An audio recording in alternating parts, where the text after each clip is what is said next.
Salut à tous, petite marche de fin de journée pour trouver l'inspiration. Et ce qui me vient aujourd'hui, c'est une question.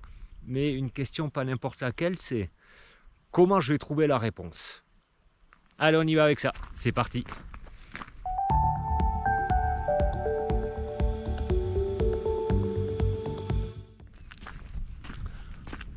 En vrai, la réponse que je cherche à ça, c'est qu'est-ce que j'ai envie de faire? Qu'est-ce qui m'anime?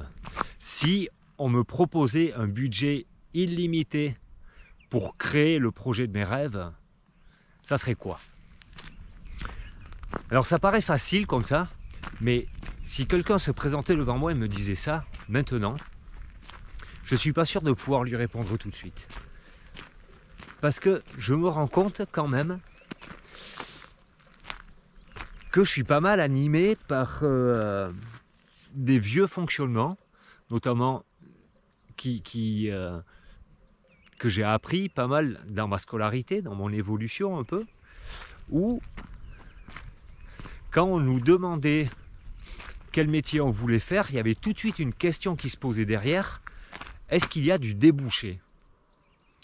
Alors je ne sais pas pour les Suisses et les Belges, je sais qu'il y a quelques Belges qui regardent aussi si ça s'utilise ça, mais en France en tout cas on nous demandait est-ce qu'il y a du débouché pour tes envies? Alors la question se reposait différemment, c'est qu'est-ce qui fonctionne et dans quoi est-ce que je vais pouvoir trouver du travail? En imaginant depuis ici et maintenant, depuis des certaines lunettes quand même relativement fermées. Aujourd'hui, je m'aperçois que je suis encore animé de ça. Dans, par exemple, mes coachings sportifs, je suis encore, quand je réfléchis à un projet de sport, je suis encore dans la réflexion, mais est-ce que ça va plaire aux gens? Et pour moi, cette question-là, il faut vraiment que j'arrive à l'effacer de ma tête parce que j'ai pas l'impression que c'est la base de la question. La base de la question, c'est vraiment qu'est-ce que moi j'ai envie d'apporter au monde. Et si moi, j'arrive à trouver ce qui m'appartient, ce qui vibre en moi, ben j'ai clairement la croyance qu'il y aura des gens qui seront touchés par ce projet-là et qui trouveront un intérêt à venir chercher ce que je propose. Cette question, je me la pose encore maintenant, mais je crois en ça aussi, et d'où ces vidéos et ce décortiquage un petit peu de choses, de pensées, c'est que en exprimant les choses et en les posant, j'ose imaginer que d'ici quelques jours, ça ne sera plus une question que je me poserai. Le fait de l'avoir dit à voix haute, je vais réécouter cette vidéo au montage, éventuellement je pourrai la réécouter si je vois que cette recherche de réponse est encore animée par est-ce que ça va plaire aux gens? Est-ce que c'est quelque chose qui est vendeur? Est-ce que c'est quelque chose qui va se vendre?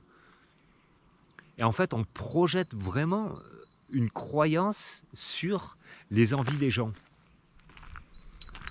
Moi, j'ai envie de partir de la croyance où chaque être est unique. Et donc, si une personne propose ce qui l'anime au fond d'elle, alors forcément, ça sera unique et, j'ai oublié le mot, ça lui appartiendra à elle. Original, c'était le mot que je cherchais. Et donc, les personnes qui regarderont son projet trouveront ça original, puisque ça animera la personne qui propose ça, là notamment moi. Si moi je trouve ce qui m'anime, les personnes autour de moi qui verront ça, ça leur plaira, ça leur plaira pas. C'est une chose, de toute façon, quoi qu'on fasse, ça plaira à des gens, ça plaira pas à d'autres. Mais ce qui est sûr, c'est que si je propose et si je trouve qu'est-ce qui m'anime vraiment à moi, ça sera forcément original, puisqu'on est unique. Voilà la petite pensée du jour. N'hésitez pas à me dire, vous, si on vous posait la question, on vous donne nos limites de budget pour créer le projet de votre vie, ça serait quoi? Est-ce que vous sauriez répondre à cette question? Allez, je vous dis à demain pour de nouvelles aventures et ciao!